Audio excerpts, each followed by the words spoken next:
Hello everyone, welcome back to my YouTube channel. Today I'll be showing you the basics of bracelets because it is extremely important that you get the basics down before you try anything else. To start off, I'll be using embroidery floss I picked up from Michael's, or you can pick them up from Joann's. These ones are actually the Joann's one, but I do have Michael's ones, which are a bit thicker than the Joann's, which I did find out, but I'll be using the Joann's one for the basics today. Taking my two colors, I measured out a wingspan's length. If you don't know what a wingspan's length is, it's taking the string, taking it from your pointer finger, going all the way across your body until the other pointer finger on the opposite hand. You will measure that out nicely for a wingspan's length. A lot of the time, people tell you to fold it in half to make your knot, which is my favorite kind of knot, which is the loop knot. Folding it in half, I'd like you to take it your end here, which making the loop knot doubles up your strings because you have to fold it in half, so make sure to keep that in mind. Wrap it around your finger and up. Take the little piece here that was on your finger, take it off your finger, and then take the end here that was right here and push it through the back, pulling all the strings through, like that. Then you come up with those loops. I already have two pre-done here to show you guys what the final result looks like after the demonstration. These little knots here are extremely helpful for the ending of your closures. In bracelets, a lot of the time, if you don't know, this is just a zipper beaded bracelet that is very old. There is a video on this if you want to check this out, coming soon. So, anyways, if you don't know how big the person's wrist is, you can make the loop, and then whatever your ending string is, they can slip that through like this, through the little loop here. And then they can adjust it and make the ending knot for however long they like their bracelet wrist length to be. Or you can add a button, which is typically not what I do.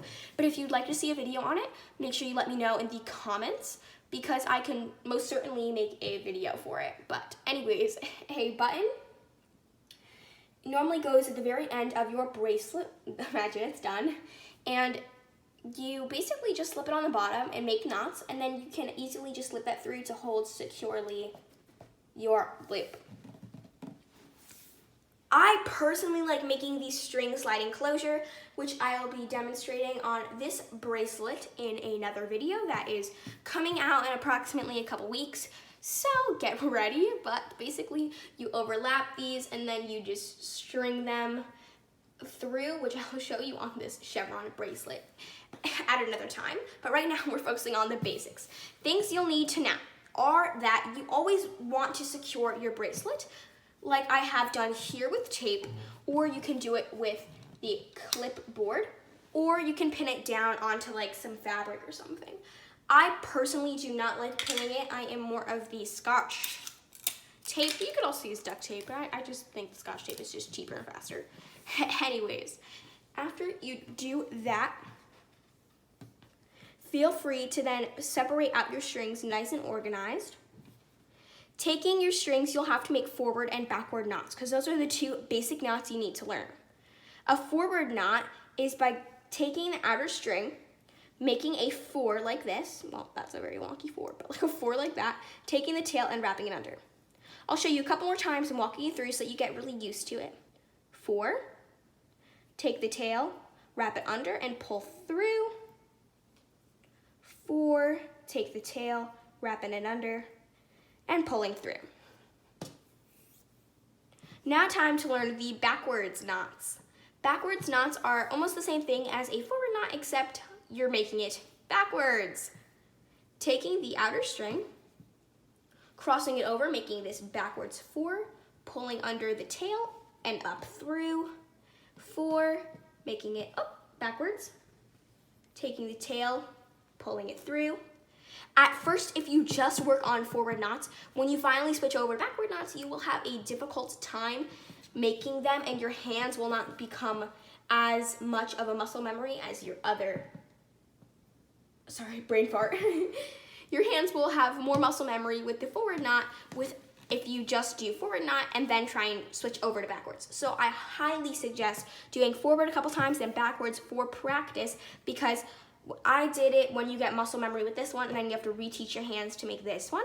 But of course now I have muscle memory because I've been making bracelets for years. So I have muscle memory now, and you will too, so don't worry. Anyways, a lot of the time, once you finish your bracelet, pretend it's done, you can put a little button on, which is, I don't ever do this, but if you would like to see a video, put it down in the comments, like, do a button charm video, and I will absolutely do it for you guys. But you put a button on here, securing it with forward and backward knots, and then you put the button through the top here to secure. Or you can just do this way, which is when you take, sorry guys, this is an old zipper bracelet, I forgot to say, with beading that I added. This is a fun bracelet for beginners, so I'll be showing that video soon. It's pre-done, so all I have to do is just upload it for you guys. You guys will be getting that soon, but back to the video.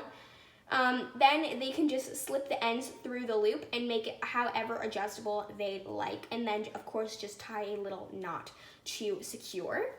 The last way, this is personally my favorite, is to basically take the end of your string here and overlap it with the loop like so, and then create the sliding closure. The sliding closure is another piece of cord that you cut and you slip through, making square knots, and then you just pull the ends and it is nice and adjustable. There is a video releasing in a couple days like that as well.